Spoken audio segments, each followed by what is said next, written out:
Hola amigos, amigas, ¿cómo están todos ustedes? Hoy empezamos un nuevo episodio del podcast de Me lo contó una semilla de biodiversidad alimentaria con un tema muy apasionante llamado Plaguicidas de la Revolución Verde. Tami. Hola amigos, ¿cómo están? Muchas gracias por acompañarnos nuevamente en un nuevo episodio. Un abrazo para todos los que nos escuchan desde las distintas plataformas. Hola, ¿cómo están a todas y todos? Un gran abrazo desde Quilaco, en la región de la Araucanía. Aquí estamos con lluvia, suelos saturados, heladas inciertas, así que todo pasando por acá, así que para que nos cuenten cómo van ustedes y venimos con este temón que le hemos hecho el quite, ¿eh? Ah, sí. La verdad es que le hemos hecho el quite. Bueno, a mí me apasiona un poco porque tiene que ver con lo que estudié, pero en general es medio fome, pero es súper No, una vez que le importante. agarras el hilo es como que te empieza a atrapar la historia, los casos, bueno, ahí vamos a ir viendo las situaciones que hemos... Vamos a tratar de resumir de una forma muy veloz y trataremos de no dispersarnos tanto. Pero primero, un saludo a nuestros auspiciadores, Esteban. Nosotros le decimos auspiciadores a toda la familia, el familión de biodiversidad alimentaria, los socios y socias, que gracias a ellos, gracias al aporte mensual que hacen, pueden lograr que nosotros podamos hacer este trabajo de sentarnos a investigar o a decantar la gran cantidad de información que vamos generando, porque nosotros no nos sentamos aquí simplemente a hacer un discurso en modo play rápido, digamos. Revisamos las fuentes bibliográficas, nos pegamos algunas conversaciones, revisamos las cosas que hemos escrito anteriormente y un montón de antecedentes para poder llegar y compartir con ustedes y que vayan aprendiendo junto a nosotros. Así que muchas personas también le podríamos decir que le deben a estos socios y socias que hoy en día podamos compartir abiertamente el conocimiento. Así que eso, saludos de... Chuta, tenemos desde muy Arica hasta el sur de Desde Chile. todo el mundo, la verdad. También de afuera tenemos gente. Hoy darle la bienvenida a los que recién vienen llegando, contarles un poquito que lo que hemos hecho con los podcasts desde que iniciamos fue tratar de hacer un hilo histórico, ¿cierto? De la historia de la agricultura, Ajá. desde el Homo sapiens, ¿cierto? Desde que al chiquillo se le ocurrió llevar la semilla a la casa hasta ahora. Que estamos llegando ya a que la IA se dedique a planificar nuestros cultivos y nos llene de drones con venenos. La agricultura de precisión. Oye, quizás deberíamos partir con ese detalle, porque todo el mundo dice sí, en las investigaciones parten súper tímidamente y dicen, bueno, hay que recordar que los pesticidas, los plaguicidas, ¿qué son? Venenos. Son venenos. Eso, yo creo que hay que entender básicamente eso para la sociedad en general, de que sí, el sermón de que desde que nace la agricultura, las plagas nos han atacado, se quieren comer nuestros cultivos y nosotros tenemos que darle el golpe de vuelta. Pero toda la historia se reduce a que todo eso justifica que nos estemos envenenando, consulto yo, que nos estén y que nos estemos a veces. Sí, más que nada, digamos que hay grupos que se dedican a estarnos envenenando, que es otra cosa, que no vamos a entrar porque esa ya es teoría de conspiración. Pero vamos un poquito con la historia y tenemos, por ejemplo, antecedentes históricos de la época de 500 antes de Cristo, qué sé yo, y con la agricultura a través de Grecia y Roma en las primeras aplicaciones datadas. Digamos que una gran diferencia a decir que existían o no, sino que hay un registro al respecto. Y ahí ya se habla del uso del azufre y el arsénico, digamos, dentro del conocimiento de la antigüedad. Y básicamente contra el mildew, que es como... El mildew. Exacto, contra las enfermedades y las fúngicas, qué sé yo, que ayudan para combatir esta plaga. Y ya en la Roma antigua, Plinio el Viejo, en su obra La Historia Natural, es como de los primeros antecedentes que hablan de eso. Y después ya tenemos el arsénico con su uso tóxico, digamos, y efectivo. Parece que la humanidad siempre ha tenido también ese vínculo que lo tóxico para los bichos, pero no pegáis la reflexión de que va a pasar algo después. Claro. Bueno, y eso tiene que ver con los chinos ya en la civilización china, en este uso de darse cuenta también que luego había una consecuencia nefasta tanto para los animales como para los otros seres vivos del entorno y también para el medio ser humano, ambiente. claro. Entonces ahí comienzan como a buscar otras alternativas para poder, como decía Esteban, hacer esta compensación de esta lucha que tenéis contra los insectos, las plagas y todas las cosas había y por haber. Y ya avanzamos rápidamente, estoy diciendo mucho avance rápido porque tenemos que llegar a un tema más intenso aún. Entonces llegamos al uso del tabaco, al uso del aislamiento de lo que es la nicotina y por lo menos en el uso del tabaco hay antecedentes de que se utilizaban colectivamente, había como como un aislamiento muy artesanal al respecto de esta hoja a través de preparados, qué sé yo, que se utilizaban en aquellos tiempos, para llegar también a lo que yo creo que muchos de ustedes tienen que ver en todos lados y hasta el día de hoy, que no para con la huerta tradicional, que es el uso de las cenizas de madera.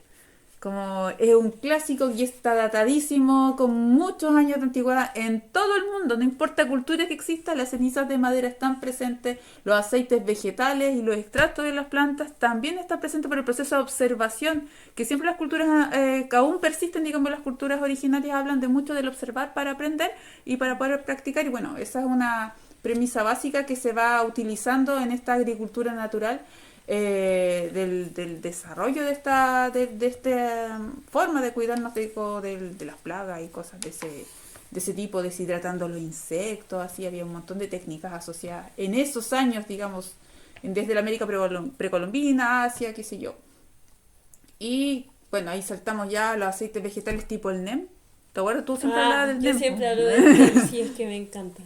Bueno, el NEM está súper datado. Así. Sí, es que es súper efectivo.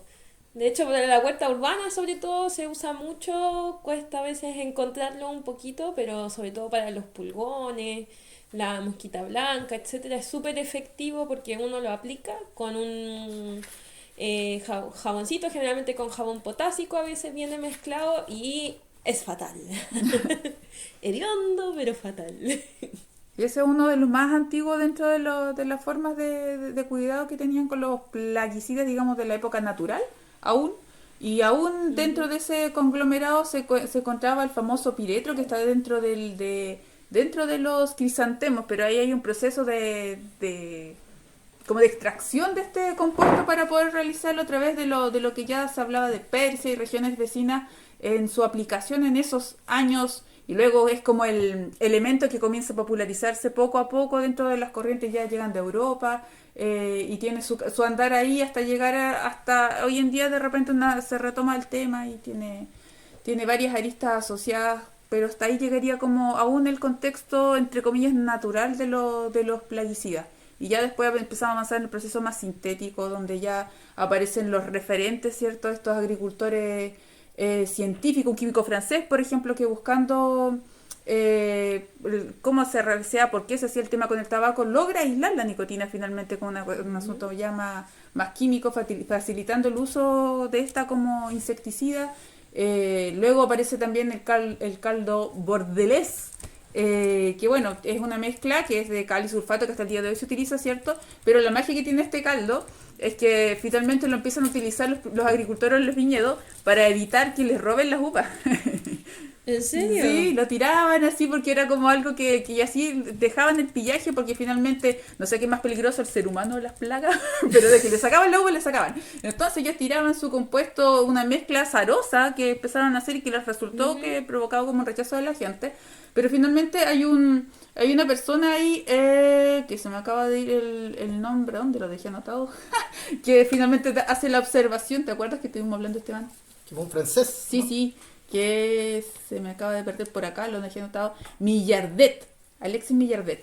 Él se da cuenta en sus observaciones que algo pasaba con eso, con las enfermedades asociadas, digamos, a los viñedos. Y ahí recién lo comienza a investigar hasta llegar a un proceso, una formulación equilibrada para poder combatir también enfermedades, y se le reconoce como el creador de este caldo, pero él finalmente hace esta magia de tomar el conocimiento tradicional, observarlo, estudiarlo y luego hacerlo de una forma más científica y comprobarlo como tal. Hoy que se usa hasta el día de hoy el caldo bordelés. Ajá. De hecho hay mucha gente que gana platita ahí enseñando cómo hacer el caldo bordelés. Exactamente. Oye, ¿para qué se usa el caldo? Bueno, se usa como fungicida, para que sepa la gente, para los hongos y para las bacterias. Así es. Y bueno, y ahí ya entramos, ahora vamos a entrar de lleno. Oye, el otro de ese tipo también el polisulfuro de calcio. Ah, verdad. Ese producto también es súper importante, que bueno, la verdad es que el polisulfuro se usa para un montón de cosas, se usa para hongos, para bacterias, se usa para insectos, acaricida. Así que fue de los primeros sintéticos que se hicieron el siglo XIX, 1850, y ya empezaron a hacerse, y bueno, se hicieron famosos un poquito después. Oye, pero lo que sí había era una mezcla, esto no es como los fertilizantes, que es como que era como todo más natural, aquí como que les gustaba, cuestión que agarraban, no se le tiraban a los insectos y les daba lo mismo así. Si el insecto porque se muere, está bien. Sí, Pero si se muere conmigo da igual, sí, se tiene que morir el insecto. Sí. pero igual, ojo que también yo estaba mirando un poco de los lugares como más nocivos de los elementos químicos. Habían igual estas civilizaciones jerarquizadas, porque obviamente mandáis al que está abajo en la esfera a hacerte la pega y tú arriba como ha dado, cosa que no ha cambiado mucho en la actualidad. No, porque de hecho las mayores cantidades de intoxicaciones son en países que tienen ingresos medios o bajos, digamos, y los países como más ricos en el fondo tienen el menor número de intoxicaciones precisamente porque supuestamente tienen gente más capacitada o dedicada especialmente a eso, gente formada para la aplicación de los productos químicos, como gente Sí, pero capacitada. bueno, tiene que ver también con las superficies, porque imagínate en los países primermundistas o incluso acá tenéis medianos productores que estamos hablando de 50 hectáreas o grandes productores que pueden tener 100 o más hectáreas, entonces el tipo tiene Claro. una máquina, dos máquinas, ¿cierto? Y va aplicando en el fondo, va el tractorista nomás en el fondo y hace una aplicación mecanizada, pero si atomizas tú todo ese terreno, ¿cuántos pequeños agricultores te caen ahí?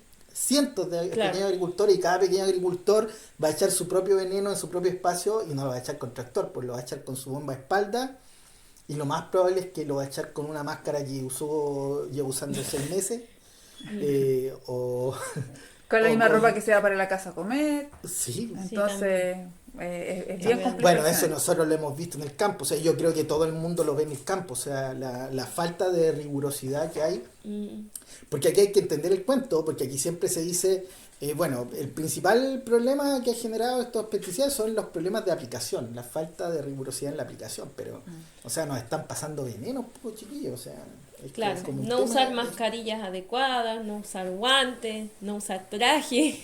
Que finalmente es más También. fácil culpar al usuario, digamos, de los elementos que asumir la culpa que tienes de que estás generando y masificando veneno. Sí, porque son venenos que matan, po, ¿no? Uy, no vas a topar justo en mí. Estos no son amores que matan, son venenos que matan. Ay, qué... Oye, y para variar, pues vamos entrando en tierra derecha. Sí. Bueno, el arseniato de plomo le gustaba harto, los arsénicos que fueron los que empezaron a usar los chinos. 1850, 1900 está eso ahí. Oye, de hecho, acá en la revista que nosotros tenemos del Labrador, Ajá.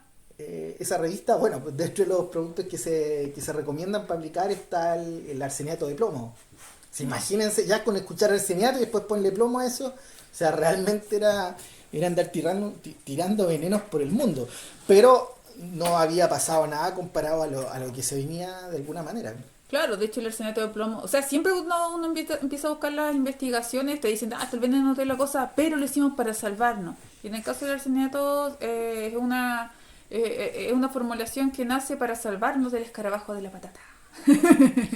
Oye, porque ahí ya tenemos que de alguna manera, ¿por qué todo tiene que ver con la Revolución Verde? Porque la Revolución Verde genera cambios sustanciales en los sistemas agrícolas. Y lo primero, que ya lo hemos conversado muchas veces, el cambio de semilla. O sea, opta por una semilla, entre comillas, que buscaba resistencia. Al final lo que buscaban era precocidad, era vida post cosecha, ¿cierto? Y buscaban en el fondo que las plantas fueran más eficientes en la absorción y uso de fertilizantes.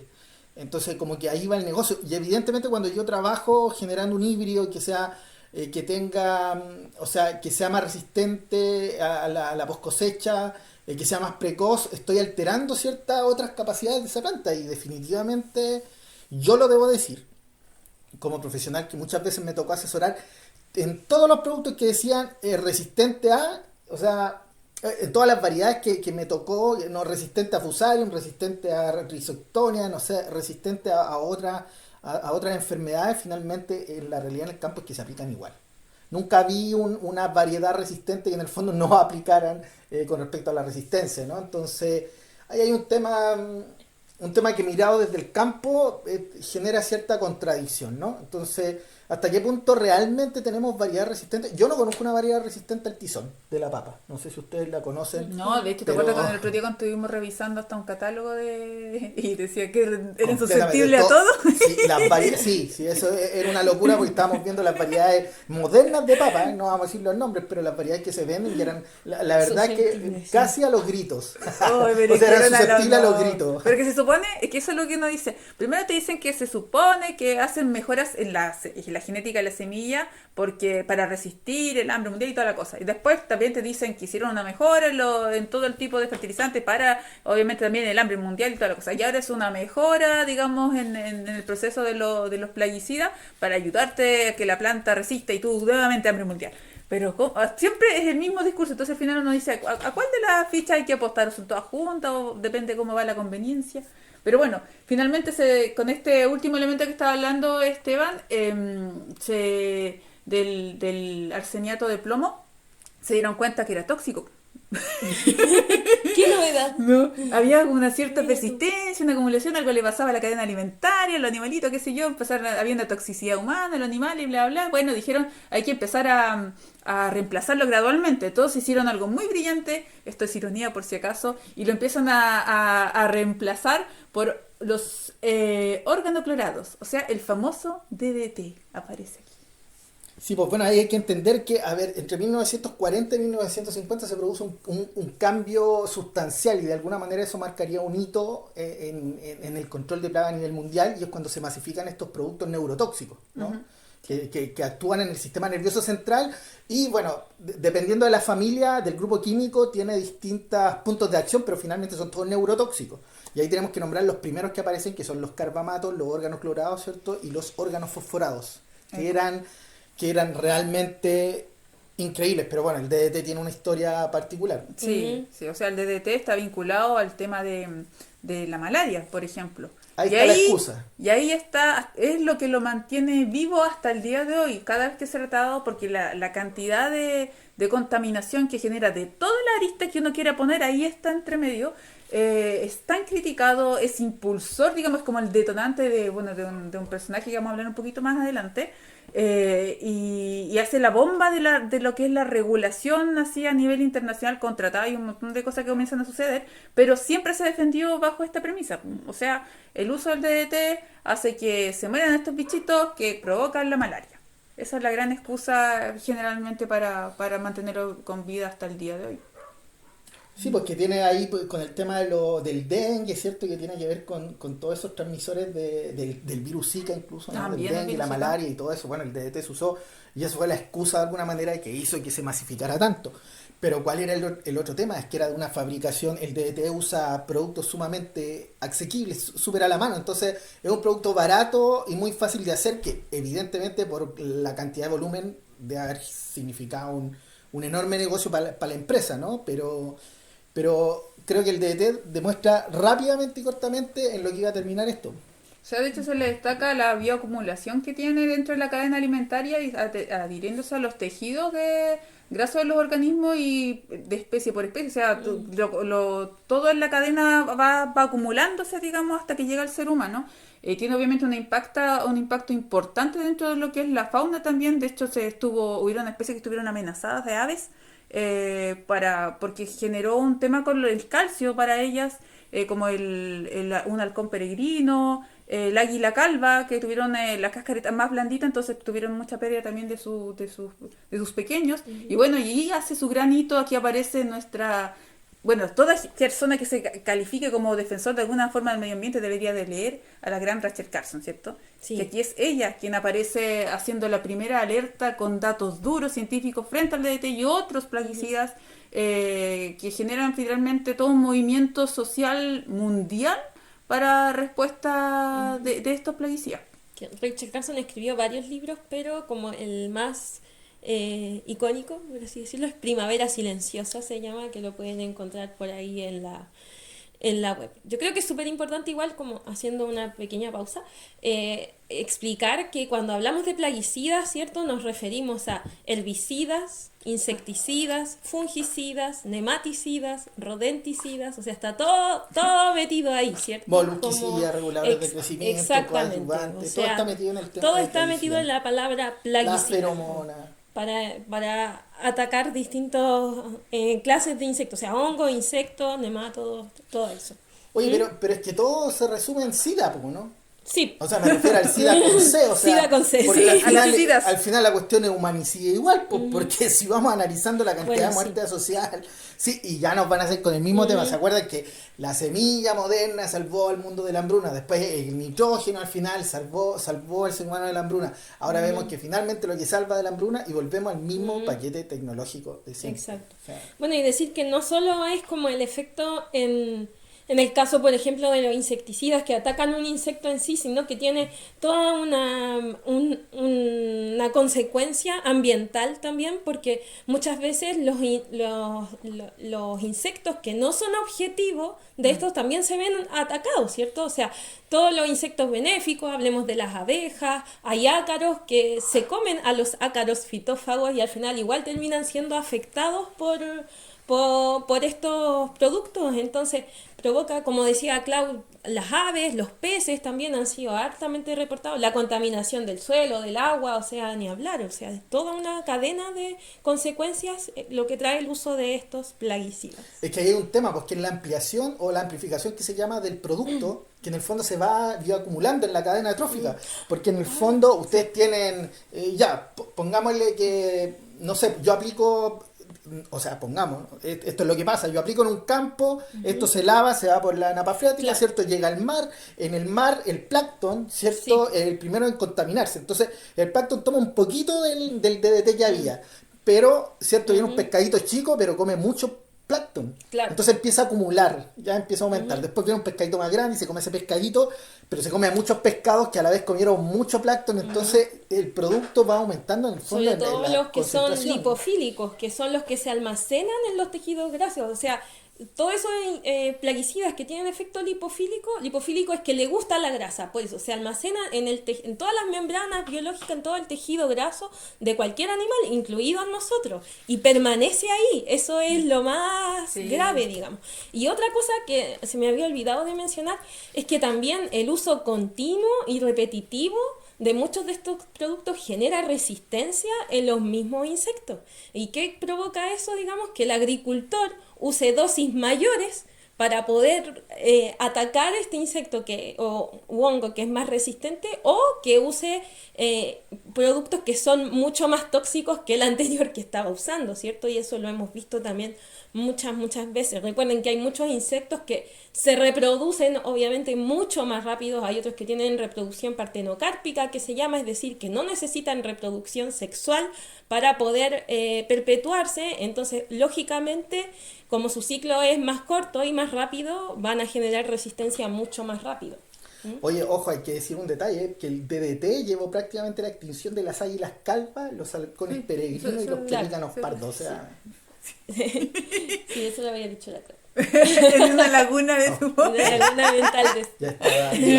primer momento de divagación. Oye, pero en el fondo lo que hay que entender, y yo quiero retomar lo de Rachel Carson, porque es una mujer maravillosa, estadounidense, bióloga, con doctorado, con una montonera, como decía, de investigaciones, como decía la Tami, se dedicaba siempre a narrar de alguna manera el paisaje natural de una forma muy Una poética, mujer muy brillante. destacada por eso, y hasta ese momento fue siempre respetada, ¿cierto? Admirada, hasta que se le ocurrió en el fondo sacar este libro rupturista. Y queremos dar un detalle, que este libro sale el año 62, que es plena revolución verde, o sea, pero es el epicentro. Entonces, cuando la gente, los propios científicos, quisieran como quitarse la responsabilidad de decir, chuta, la verdad es que era muy incipiente para saber los efectos de esto, entonces lógicamente esto se va acomodando, tenemos ciertas dudas, quizás hay investigaciones que sí, que no, ¿cierto? Que esto...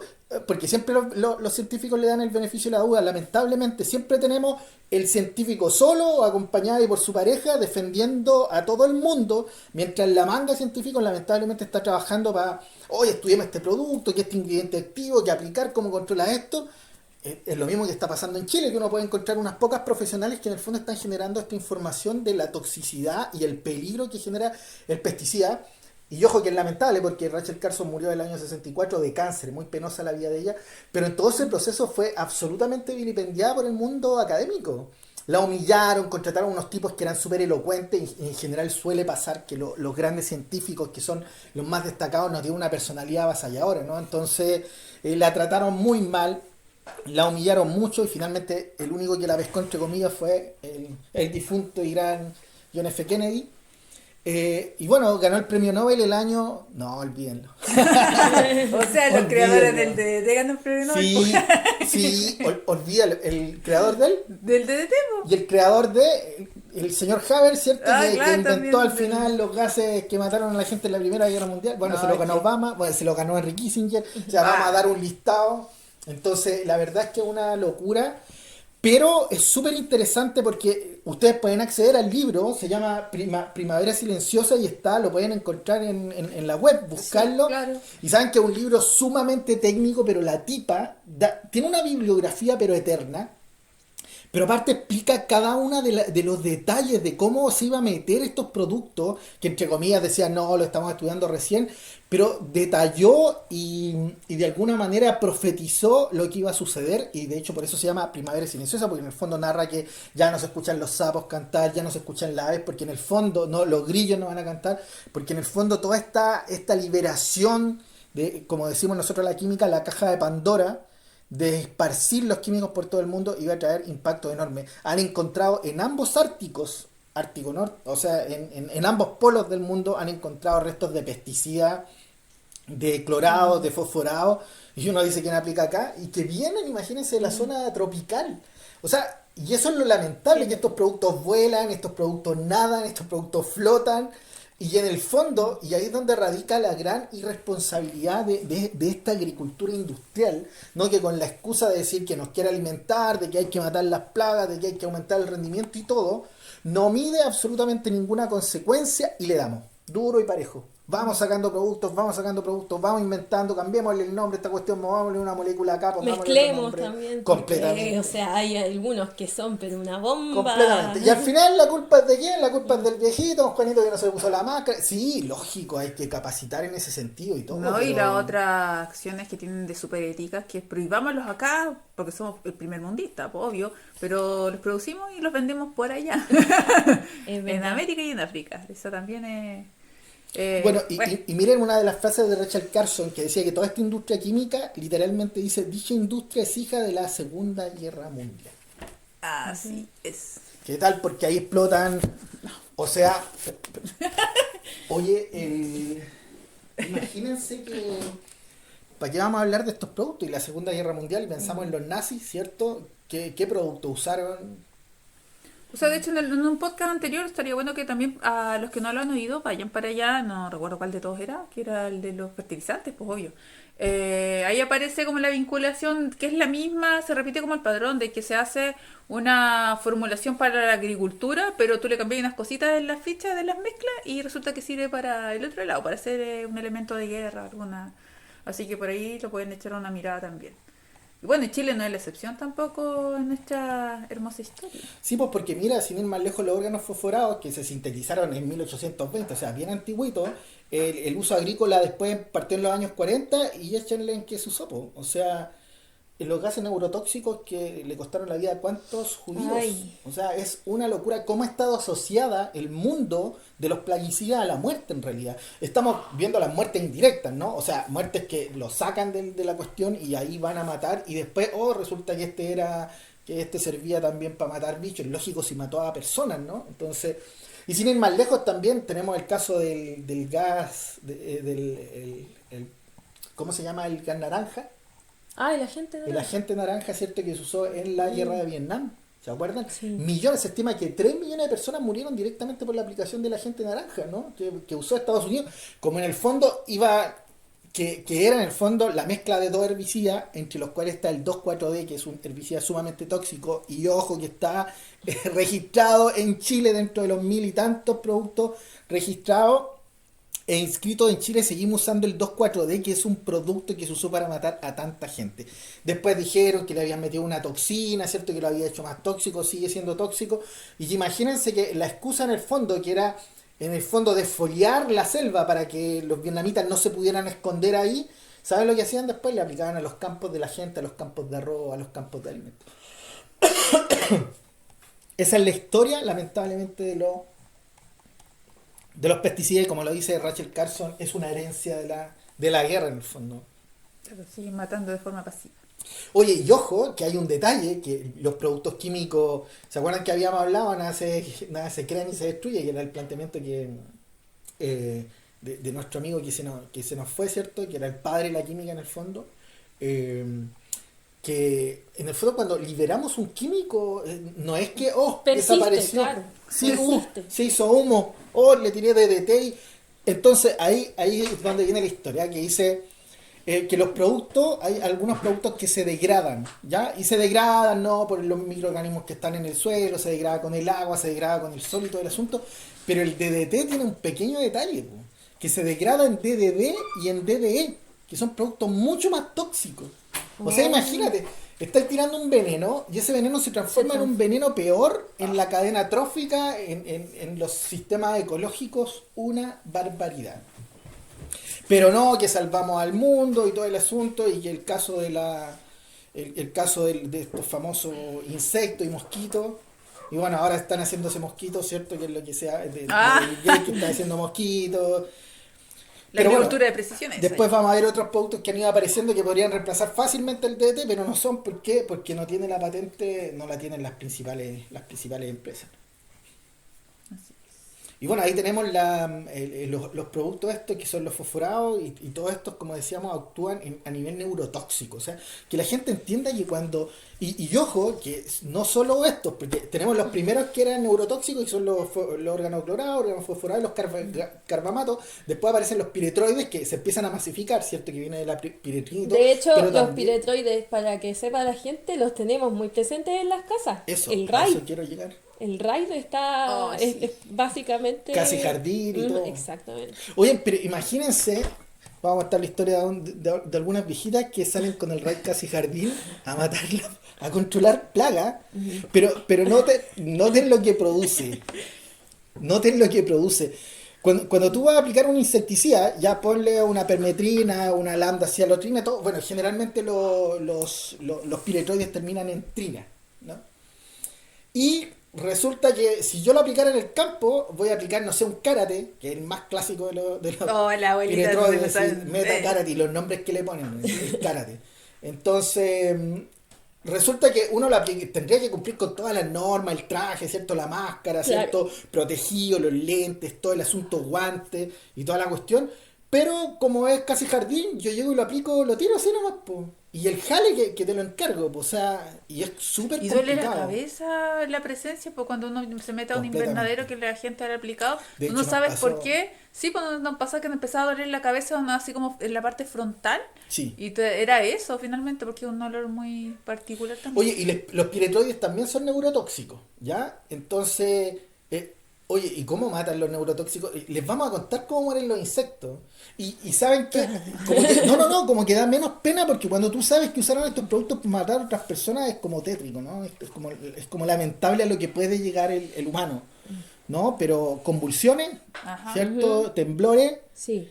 después colapsa el cuerpo y listo. O sea, Bueno, en humanos, como los síntomas más comunes son náuseas, mareo, salivación excesiva, sudoración excesiva, también, claro, los vómitos, y después estamos hablando de síntomas más sí, pues después el más cuerpo graves, colapsa como las y... convulsiones. Pero claro. es morir, sí, convulsionado, o sea, qué locura, o sea, qué barbaridad. Coma Bueno, también, hay gente que cae bueno, en para que coma, sepan, la sí. mayoría de nuestros amigos también, los insectos tienen sistema nervioso, ¿ya? Exacto. Entonces, bueno, ahí precisamente es donde se aplican los ácaros también, es donde se aplica, y ahí es donde llega la acetilcolina, y ahí es donde, en el fondo, imagínense que es ponerse algo en la cabeza así, y empieza así a volverse loco, y el organismo, bueno, reacciona así, y así mueren los bichitos.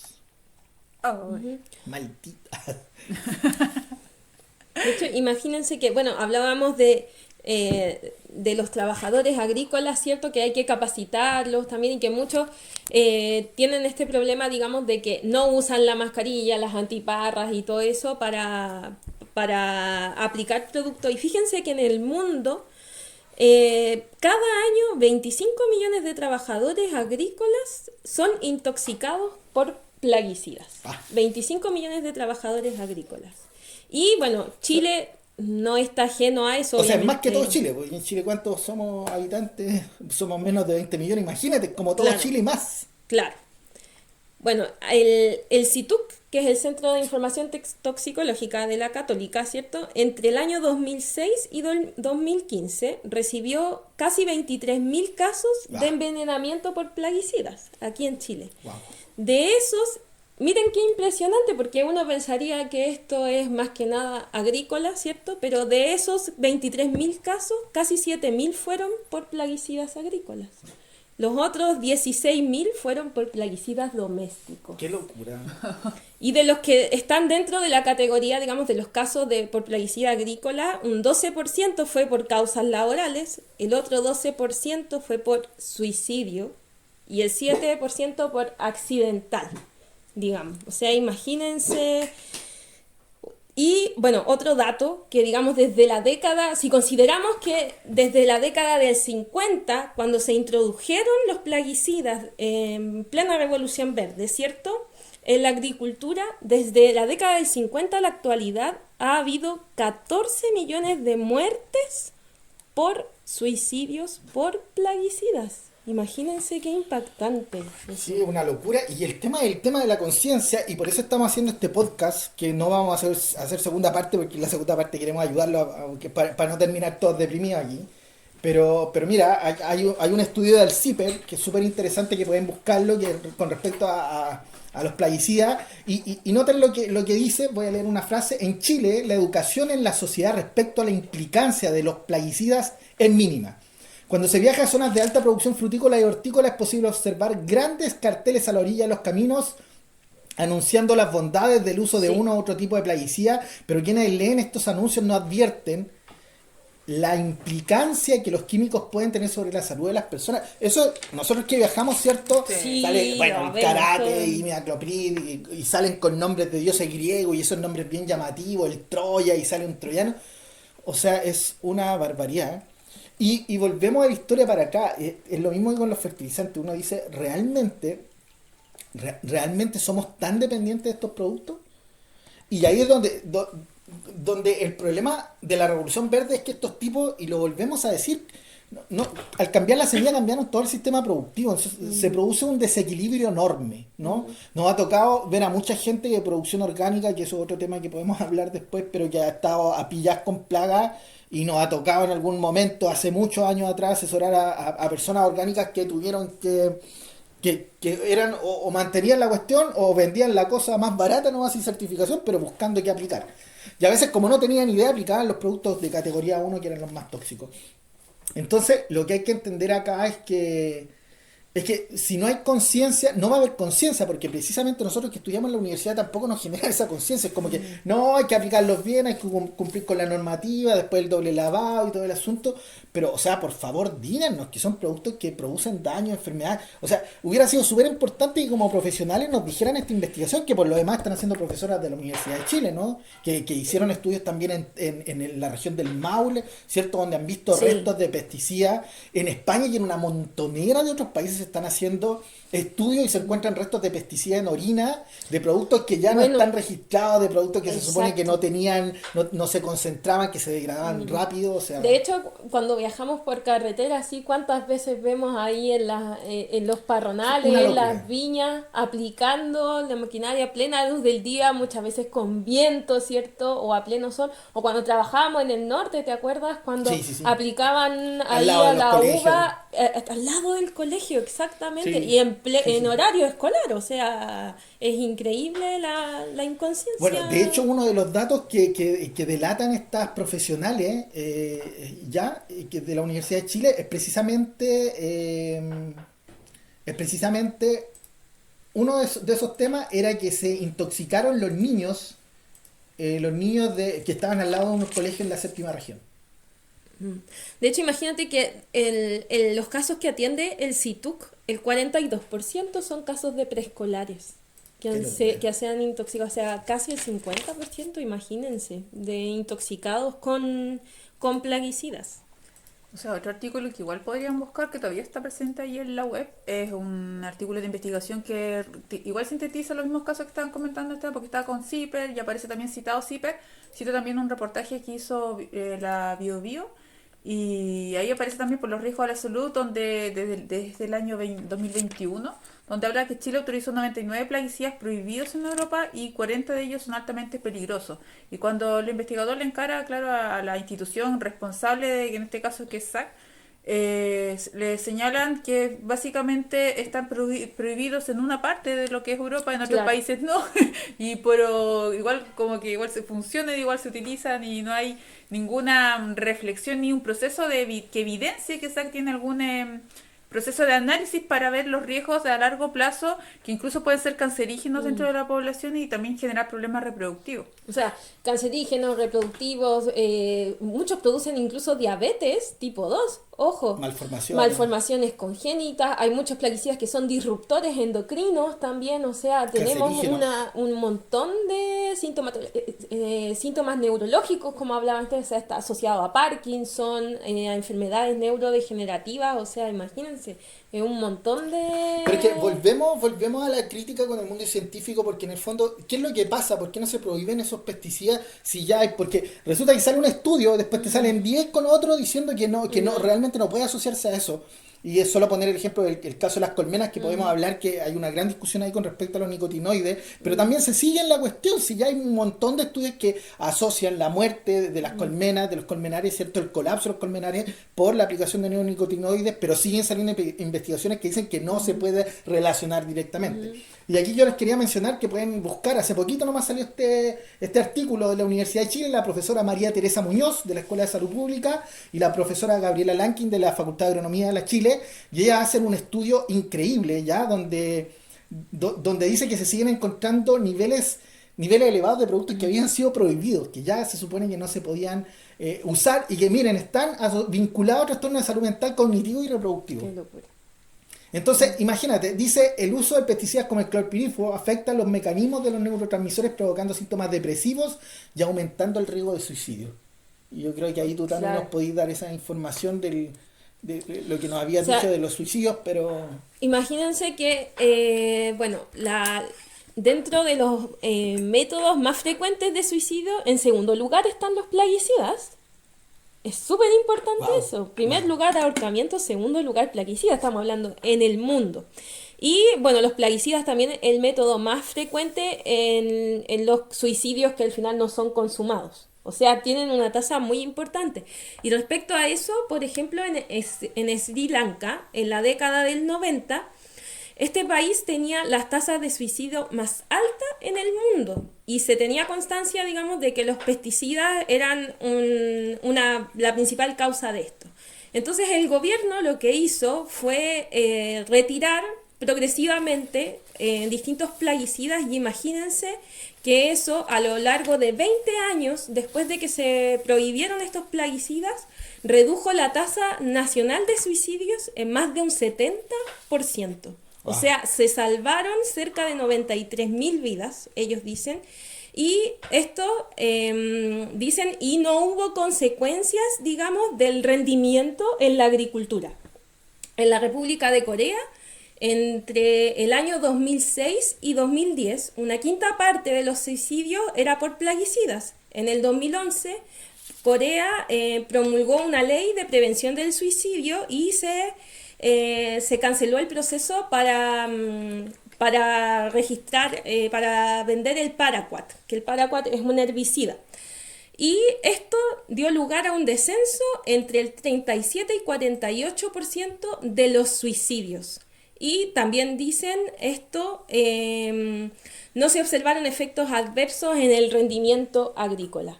Porque dentro de los plaguicidas, el paraquat es uno de los que más se usan para intentos de suicidio. El paraquat, el fosfato, no me acuerdo, de aluminio, el fosfato de aluminio O fósforo. y en tercer lugar el dimetoato. Son los más usados como en las tasas de suicidio. Pero fíjense, pues, o sea, se retiran estos productos, disminuyen las tasas de suicidio y no tienen efecto en el rendimiento en la agricultura, digamos. O sea, ¿qué cuesta, digamos, como hacer políticas que realmente eliminen estos productos? Porque también sabemos que hay mercado negro de estos productos cuando son prohibidos, pero para todo eso tienen que existir las políticas adecuadas y retirar los productos para, si sabemos que la tasa de suicidios, una de las principales causas son los plaguicidas, o sea, está diciendo 2 más 2, 4 en el fondo, ¿cierto? Sí, hay un detalle porque, bueno, o sea, la verdad es que queremos ayudarlos a generar conciencia porque, bueno, en los mismos supermercados, en estos grandes retail, se venden pesticidas ahí a la mano. O sea, ustedes Sí. pueden tomar la cuestión como que realmente, como que no los compran y prácticamente no trae nada, y la cuestión de veneno la trae atrás. O sea, No dice uno ve una advertencias negligencia tampoco de use completamente. mascarilla, digamos, Completamente, es antipaga, una negligencia o sea. enorme. Y bueno, se han ido prohibiendo. Y ojo que, o sea, los venden y te lo venden con una etiqueta bonita, Sí. de color verde, que uno lo asocia como a algo como ecológico quizás, o que es seguro de usar, o sea, hay todo un tema de marketing ahí también, que es súper engañoso y súper peligroso para todas las Oye, personas. mucha gente prefiere usar productos que compra en el supermercado o en estas grandes tiendas porque piensa que como están ahí a la mano disponibles para cualquier persona, los compran pensando Son en que seguros. son menos tóxicos que los pesticidas que compran, no sé, pues en una de estas agroquímicas, en una de estas empresas que venden productos agrícolas. Entonces, hay un tema ahí súper importante de conciencia de que como la gente ve que están asequibles, piensa que alguien los está protegiendo y le está dejando comprar algo tan fácilmente. Porque si va un niño de 15 años y compra uno de estos, no, si es casi jardín, ¿quién le va a decir que no? Claro. Entonces, la verdad es que es una locura la falta de criterio que hay. No tiene que ver con un gobierno, tiene que ver con las políticas que no se preocupan de estos temas que son tan fundamentales. Por eso nosotros les estamos diciendo en el fondo Que- cosas que deberían decirle el Ministerio de Salud o el Ministerio de Agricultura. Bueno, y que ya hablábamos que Situc, ¿cierto? Advierte que la mayoría de las intoxicaciones son domésticas. Imagínense que hay muchos de estos productos que son tan tóxicos que pueden ser mortales, o sea, provocan la muerte en menos de 1 hora. Y hay intoxicaciones, digamos, sobre todo por órganos fosforados, que el mismo Situc dice que cuando no son severas, pues la persona puede pasar varias semanas o incluso muchos meses con tratamiento para poder paliar los efectos. Entonces, imagínense, o sea, es súper peligroso, más si estamos hablando de niños también. O sea, veíamos que casi la mitad de los casos son preescolares. Oye, quiero dar un dato un datito, que no sé si ustedes conocen a Jeff Porcaro, los que son de los 80, me van a seguir, un baterista sumamente prodigioso, que era de los hermanos Porcaro, que era del famoso grupo, que está en la actualidad, el grupo Toto, y imagínense, él el año 2000, el año 92, perdón, murió por aplicar un insecticida de jardín. Llegó y se fue a aplicarlo, imagínense, y de repente llegó, lo aplicó y listo, le dio una reacción alérgica y el tipo murió. Así no va. Murió a los 38 años de edad. Imagínense, y ahí Toto, bueno, que era súper adolorido, era muy amigo de Steve Lukather. Los que son seguidores Este es el momento. de Toto. Pero es como para explicar que, o sea, lo sabemos porque el tipo era famoso, pero cuánta gente, imagínate los datos que está dando la Tami y son horrorosos. Entonces, ahora, mira, tú puedes encontrar la noticia. Y sabes, el Ministerio de Agricultura anuncia, no, este ministro sale diciendo, no, estamos dando un avance de nuestro gobierno agroecológico y vamos a prohibir el clorpirifo, el paraquat y el metomilo y no se van a poder producir, ya, listo. Sale el año 2022, sale la noticia con bombo y platillo. Les quiero decir que hay presidentes que se han dedicado a prohibir, o sea, su equipo se han dedicado a prohibir un montón de productos. Piñera, le gustó o no a la gente, fue de los que más prohibió algunos productos de mucha toxicidad en su primer gobierno.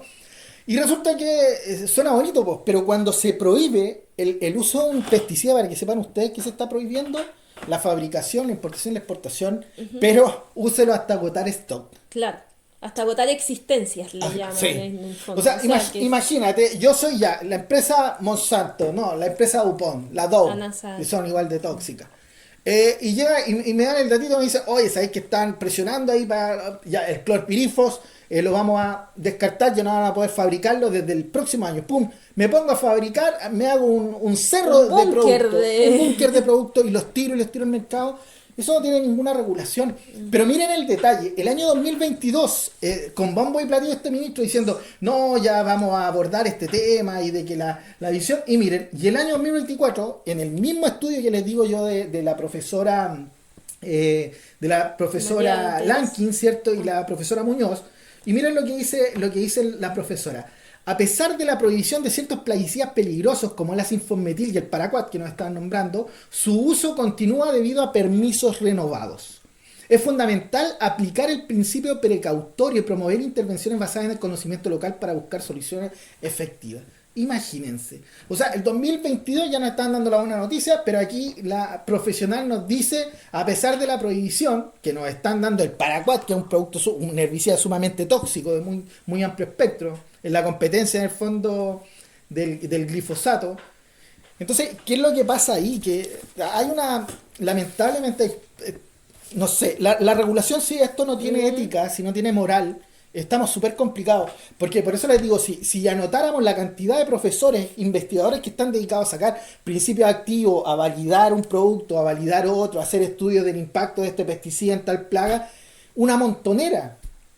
Pero imagínense, prácticamente tenemos a dos profesionales y otra más será que son las que se están dedicando a ver el impacto y a decirnos, oye, hay que regular esto, hay que parar, son venenos, ¿cierto? Y todos lo reconocen que son venenos, pero cuando se trata de regular, Ya, es pero hay sumamente algo, hay complicado. algo aquí detrásito, digamos, que esta gente para poder generar la investigación que favorezca a la sociedad, en este caso como son estas profesionales, el recurso monetario es mucho más escaso Completamente. versus los millones, Completamente. pero millones que se cruzan en la industria.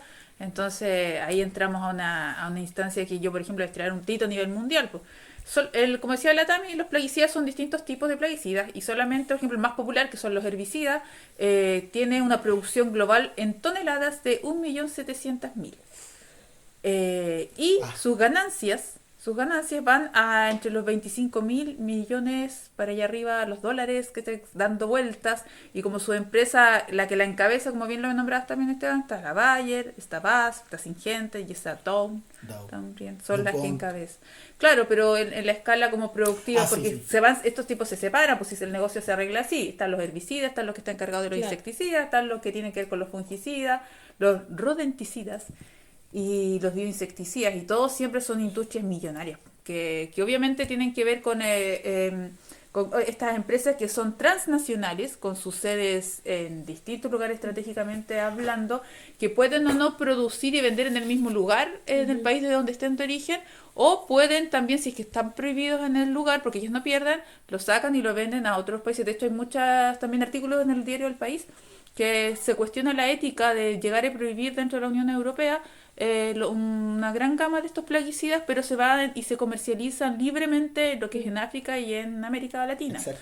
De hecho, considerando también que Chile es un país agroexportador, y ahí hay que echar un análisis, uno empieza a mirar ya cómo va siempre subiendo la cuota de este uso de plaguicidas dentro de lo que es el país, porque esa es su mirada, ser el agroexportador. Entonces, de hecho, siempre la ética es mirar si tu país tiene un diseño agroexportador, verifica cómo es que lo funciona, no es algo tan bonito, no porque te hagan el marketing de que la comida está bien, cómo hicieron esa comida, cómo produjeron el sistema, y ahí tienes una cantidad, bueno, igual hay gremios asociados al tema de las temporeros, de hecho, pues, la cantidad de malformaciones, de abortos también que hay dentro del mismo esto, y digamos que también la regulación que tienen son normas internacionales, asociadas solamente a las empresas que tienen asociadas estas normas internacionales son las que tienen mejor estatus, digamos, de cuidado de las temporeras, pero la gran gama de las que no tienen ese mercado, uno sabe, uno ve como la gente, de hecho, ¿cuántas veces hemos escuchado la narrativa ¿te acuerdas? De los lamienas así en territorio que contaban que les daba sed cuando iban a temporear y Claro. sacaban el agua directamente de las conexiones de riego que tienen los cultivos de temporada y con cuánta contaminación de agroquímicos que va. Y finalmente, bueno, todos esos que nos han contado narrativa han desarrollado cánceres. Sí, po. Entonces, el cáncer es un... Bueno, y tema ni serio. hablar también de la vinculación con el mundo académico, porque ahí tienen a tesistas también y un montón Sí. de gente estudiando. Bueno, estas empresas Pero- generan becas, pues, ¿no? Claro, absolutamente. Pero hablemos algo súper importante que quizás le va a interesar también mucho a la gente, que es el impacto digamos, en los alimentos directamente. O sea, tenemos, como Chile, como buen agroexportador, ¿cierto? Tenemos los berries, que hay algunos que son ultra contaminados con plaguicidas. De hecho, en el caso de las verduras, también sabemos que los tomates, ¿cierto? Es uno de los cultivos que es muy, muy aplicado. De hecho, cuando estaba en la universidad y me tocaba salir a prácticas, me tocaba ver agricultores que estaban aplicando a las 9 de la mañana a veces y a las 11 de la mañana estaban cosechando para Sí, salir a eso es vender. O típico. sea, era sin respetar, digamos, los tiempos de degradación de estos compuestos. ¿Sirve o no sirve lavar la fruta, lavar la verdura y para eliminar los residuos de plaguicidas? Bueno, hay varios estudios y dentro de eso, sobre todo en Argentina, han hecho muchos estudios y debo decir que lavar la fruta, ya sea con pura agua o con vinagre, que se hace también con soluciones con vinagre o con bicarbonato de sodio, es completamente inútil en la mayoría de los plaguicidas. O sea, lo único que ha demostrado ser realmente efectivo es pelar la fruta, pelar la verdura. ¿Qué pasa? Que ahí estamos perdiendo también vitamina, fibra, que está asociada a la cáscara, pero en el fondo es como el método más seguro para poder consumirlo sin tener residuos de plaguicida. Y tengo que mencionar aquí algo que a mí me da ataque ver de repente en las redes sociales y que es cuando las rayaduras de Sí, las te iba a cáscaras decir, de naranja, oh. de limón, o sea, a mí me da ataque cuando veo que rayan ahí las... ¿Por qué? Pero puede Porque que sea de su huerto. sí, o sea, Es que es que en ese es ese el caso. llamado, ese es el llamado. O sea, si vamos a usar y queremos realmente ser conscientes y estar seguros de que nuestra ralladura de limón o nuestro confite, ¿cierto? Con cascaritas de naranja, nuestras naranjitas, qué sé yo, realmente están libres de residuos de plaguicida, que sea ojalá del naranjo, del limonero que tengo en mi casa o de algún amigo que yo sé que, o orgánico, que yo sé que en el Sí. fondo tengo la seguridad que no han aplicado nada. ¿Y por qué? Porque las cáscaras de los cítricos tienen estas glándulas, ¿cierto? Que sabemos que ahí se contiene la mayoría de los aceites esenciales de los cítricos. Estas glándulas, bueno, los aceites esenciales lógicamente no son aceites como el aceite de maravilla, el aceite de oliva, pero tienen grasa, digamos, son grasosos.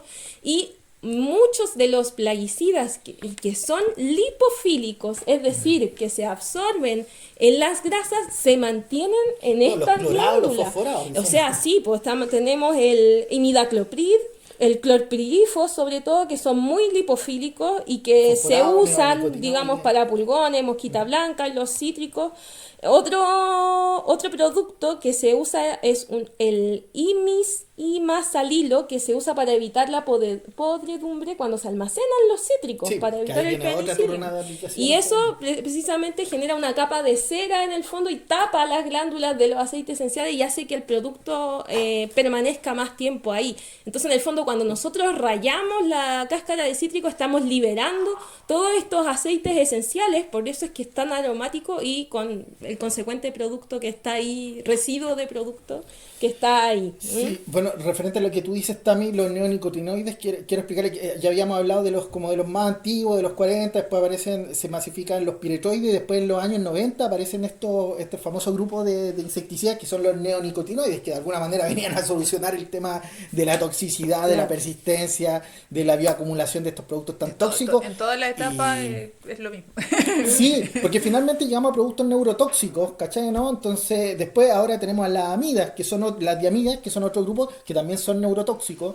Entonces, que son de hecho los más consumidos. Aquí tengo miren, el 20% de los productos químicos que se usan en el mundo son neonicotinoides. El 20%, o sea, ¿cómo saltamos? El 19% son piretroides y el 16% son diamidas, que son otros productos que ahora ya los están trabajando todas las grandes empresas y que de alguna manera el DuPont fue el que trabajó con estos productos y el que los sintetizó y ahora, bueno, se está aplicando como una alternativa. Y estos tipos van buscando alternativas, pero a veces uno piensa, es por la salud.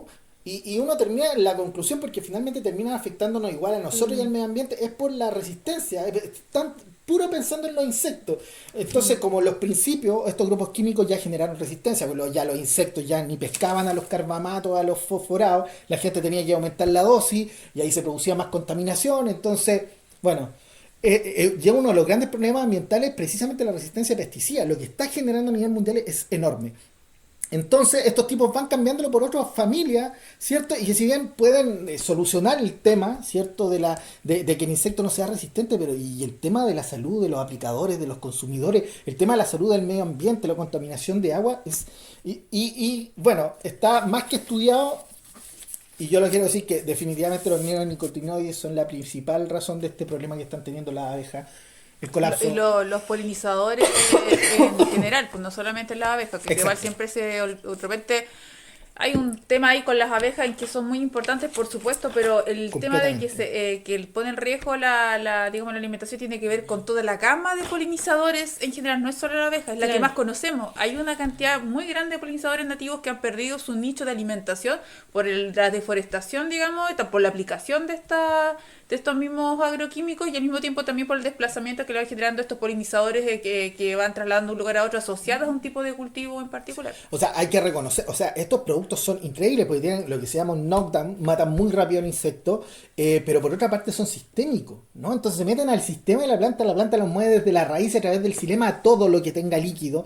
Entonces imagínense, ustedes pueden aplicar vía riego, yo puedo aplicar vía riego, por ejemplo, imidacloprid, acetamiprid, no sé, estos productos neonicotinoides, la planta los absorbe, ¿cierto? Con el agua, sube a través del xilema y queda en el néctar. O sea, la gota que sale, imagínense, ya ustedes le echan una rosa y ven esa clásica gotita que va botando, la butación que tiene alguna hoja, y eso va con neonicotinoides. Entonces imagínense, la abeja llega al otro día, el abejorro llega al otro día, ¿cierto? El pombo nativo o la montonera de polinizantes nativos que tenemos, va a buscar su néctar y se lo toma con veneno y mueren. Entonces, y estamos hablando de productos que son, hay algunos que tienen persistencia variable, pero hay productos que duran 20 días en la planta, 30 días. O sea, sin ir mucho más lejos, ¿cuántas toneladas de miel se han rechazado cuando se van hacia la Unión Europea por las trazas de agroquímicos que tienen dentro? O sea, hay una contaminación que se puede ya evidenciar en la miel. O sea, obviamente la abeja la consumieron y digamos que dentro del gremio también se habla mucho de la apicultura de transhumancia, que en el fondo van polinizando todos estos cultivos también, pero al mismo tiempo también van contaminando estas abejas y van generando todo un sistema que igual es súper interesante de analizar, pero también está asociado por la contaminación de neonicotinoides. O imagínate las diamidas, lo que hacen afectan el tema del calcio de los insectos, entonces hacen que se descalcifique en un tiempo récord el insecto y sale el calcio de todo el cuerpo del insecto. Imagínense cómo queda el tipo, las formas de morir que son. Y bueno, las diamidas, como vimos, ya son el tercer grupo químico y son de las más modernas y ya están arrasando. Y ojo ahí porque, bueno, antes los neonicotinoides eran muy caros, ahora estoy viendo ya valen 100.000 pesos el litro, una cosa así, antes uno encontraba a 300.000, recuerdo yo, pero los piretroides pueden estar a 50 lucas, 70 lucas, ni hablar de los fosforados y los carbamatos que se vendían, varían súper, bueno, 40 lucas, por ahí. Pero imagínate, aparece un producto nuevo que son las espinocinas y rápidamente un tipo lo encontró en el Caribe que fue y se dio cuenta que no había mosquitos. La única parte que no había mosquitos. Sacó un análisis de suelo y adivinen qué. Encontró una bacteria que producía espinocina que mataba a los insectos y no le hacía daño a nadie. Y ese perfectamente, imagínense, el año 88 ya se descubrió y sirve para los mismos mosquitos que controla el DDT. ¿En serio? Sí, pero la empresa que lo tiene no es de esta empresa gigante. Entonces, y bueno, cuando el tipo le pregunta, dijo, no, el producto no debería costar más caro que los otros productos, debería ser asequible. Échenle cuánto vale un kilo de un producto que trae espinosina en Chile. ¿Cuánto? 1 kilo a 1 litro. 500.000 pesos. ¿Qué? 500.000 pesos. Oye, pero digamos que igual hay una práctica asociada a que el encarecimiento del producto, el obtener la patente para dejarlo congelado, y para mantener el control también que existe dentro de los países. Sí, pero bueno, en este caso una empresa pequeña, yo creo que tiene que ver con los intermediarios que de alguna manera hacen que sea menos asequible. No creo, porque por lo que hablaba el CEO de la empresa, él quería que llegara, habría que averiguar más, ¿no? Pero es que la diferencia de precio ya te hace absolutamente inasequible. Entonces, por un lado tú puedes pensar que, bueno, lo orgánico no es considerado un producto orgánico, pero se basa en una bacteria. Pero tú podrías decir que, no sé, no necesariamente tendría que costar tan caro, pero imagínense 500.000 versus 100.000, o sea, claro. te lo hace inasequible y se supone que el impacto sobre... todos los impactos son mucho menores que los neonicotinoides. Pero y que la es clonidad. como en la Entonces, misma industria alimentaria, pues si finalmente para adquirir un alimento sano, el más sano posible, lo más caro Claro, que va a tener, es completamente. elitista. Lo finalmente. orgánico, lo agroecológico es más caro siempre. Eso, oye, decirles que en Chile pueden descargarlo del SAC, está la página, pueden descargar el Excel, que es donde sale, ustedes ponen productos, plaguicidas autorizados por el SAC y les va a salir una página donde ustedes pueden ver toda la cantidad de plaguicidas que están autorizados y ahí es donde uno se va encontrando con muchas sorpresas, ¿no? O sea, tenemos el 2,4-D, imagínense, nos dicen ya saquemos el clorpirifo y la sinformetina y nos dejan el diacinón. O sea, el diacinón es un fosforado súper tóxico, ya está prohibido en una montonera de países, ya, porque ya está absolutamente comprobado. Entonces, uno dice, oye, sí, saquemos estos dos, casi como que la empresa le dice, ya, sácame esos dos, pero déjame esos dos, entonces ahí me la arreglo. O sea, yo no sé en qué punto está realmente la conciencia, porque definitivamente esto no está pensado en nuestra salud. El Estado en este sentido no Y lo está venden pensando en en nuestra salud. retail. Lo venden en el retail. Exactamente. O sea, pueden encontrar el diacinón en supermercado, no vamos a decir en cuál, pero ahí está. Imagínense el dimetoato, por favor. Oh, qué locura. Oye, no quisiera interrumpirte, pero en fin, después Ya nos pasamos de el la llamado hora. finalmente es, está la embarrada del mundo, sí, pero sí, Hay se esperanza puede, siempre. pero podemos, Sí. podemos. Entonces prefiera, o sea, primero produzca su alimento, o sea, si puede hacerlo, hágalo, no le tenga miedo, eso hay un montón de alternativas que puede encontrar. Un detalle ahí, Clau. ¿Qué? Y decirle a todos sinceramente, ¿puedo yo asegurar con producir mi alimento que no va a tener productos químicos? Absolutamente no. Pero evidentemente va a ser en una concentración mucho, mucho, mucho menor. Porque como vimos, ¿no? O sea, la deriva que tienen todos estos Exacto. productos se mueve en todos lados. Pero sí, porque alguien puede llegar y decirle, oye, pero ¿y qué sacáis con producir orgánicos si al final te lleva con el agua, con el viento? Sí, pero en unas Pero concentraciones sí, 100 veces menores. Sí, o o sea, sea, Así es. Y si no puede producir, bueno, adquiera, busque los contactos. Hay mucha gente que está haciendo la huerta, la chacra, digamos, las cosas como se deben. con canasta, como se deben, y son de personas honestas también. Así que busque esos datos, hagan comunidad y sigan adelante para tener una agricultura, una alimentación más sana, más nutritiva y salud. Exactamente. Así que muchas gracias por acompañarnos en este capítulo, en este tema que sabemos que les interesa a muchos de nuestros socios y no socios todavía. Así que pero que sabemos que es de mucho interés para todos ustedes en general, pues un tema que siempre nos estamos preguntando si lo que estamos consumiendo realmente es seguro o no. Oye, ¿les contaron que vamos a hacer uno con las alternativas de control? Ah, no hemos dicho. Bueno, Spoiler. dentro de los podcasts que vienen, vamos a hacer uno para que ya... Porque yo sé que muchos van a decir, ¿y qué le aplico? Y que las plagas me están hacemos? destruyendo todo, así...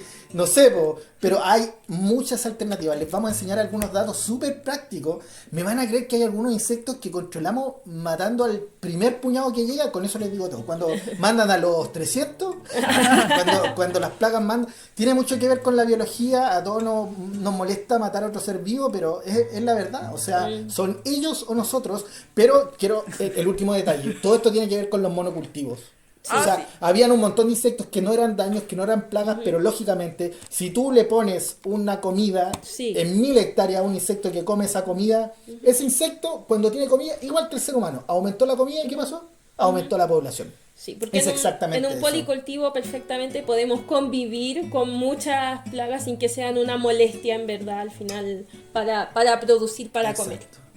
Un abrazo para todas y todos, gracias por seguirnos, gracias a nuestra familia maravillosa. Ya les vamos a contar más noticias, así que un abrazo. Eso, gracias y nos vemos en otro capítulo. Por una Adiós. semilla libre. Pública y Pública y colectiva. colectiva.